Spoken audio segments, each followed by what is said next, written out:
અમદાવાદના જુહાપુરા વિસ્તારમાં સોનલ 4 રસ્તા પર બે જૂથો વચ્ચે થયેલી બબાલને મામલે વેજલપુર પોલીસે 3 આરોપીઓ જેમાં જિગ્નેશ ઠાકોર, રાહુલ ખટીક અને ગોપાલ ખટીકની ધરપકડ કરી છે।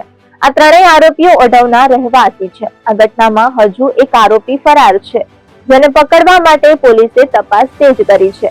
જુહાપુરાના સોનલ 4 રસ્તા પર બે જૂથો વચ્ચે વાહન ચલાવવાને લઈને ઝઘડો થયો હતો, જે બાબતે વિવાદ વધી ગયો હતો। આ ઝઘડા દરમિયાન અજાણ્યા શખ્સોએ એક જૂથના વાહનને રોકીને છરી વડે હુમલો કર્યો હતો, જેમાં કેટલાક લોકોને ઈજા પણ થઈ હતી। આ ઘટનાએ સ્થાનિક વિસ્તારમાં તણાવ ફેલાવ્યો હતો, જેથી વેજલપુર પોલીસે તાત્કાલિક કાર્યવાહી હાથ ધરી છે।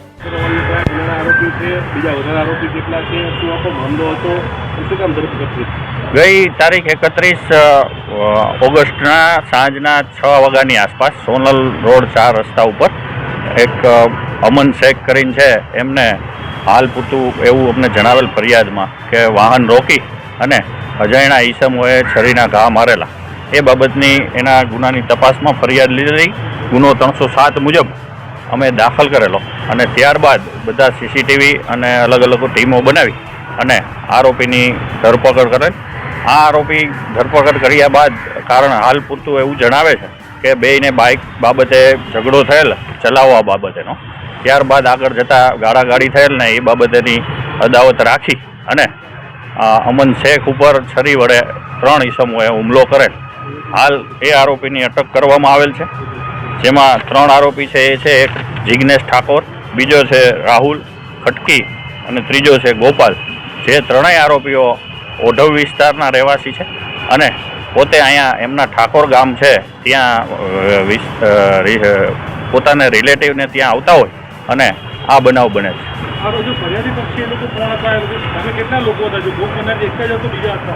ફરિયાદી પક્ષ જે અમન છે, અમન શેખ કરીને છે, એમની સાથે બીજા 2 ઈસમો હતા, સુલતાન અને એમનો મિત્ર।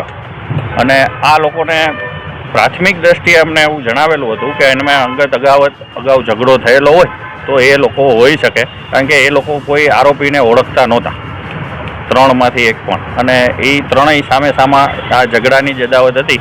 બાઇક સાથે જે બોલાચાલી થયેલ ત્યારે આ સોનલ 4 રસ્તા ઉપરનો બનાવ બને। હાલ હજી તપાસ ચાલુ છે। એક હજી સ્પ્લેન્ડર બાઇક સાથે છે એવું ફરિયાદીએ જણાવેલ છે। એ વધુ તપાસ હવે આ આરોપીના અમે રિમાન્ડ માગશું અને રિમાન્ડ દરમિયાન વધુ તપાસ ખુલશે।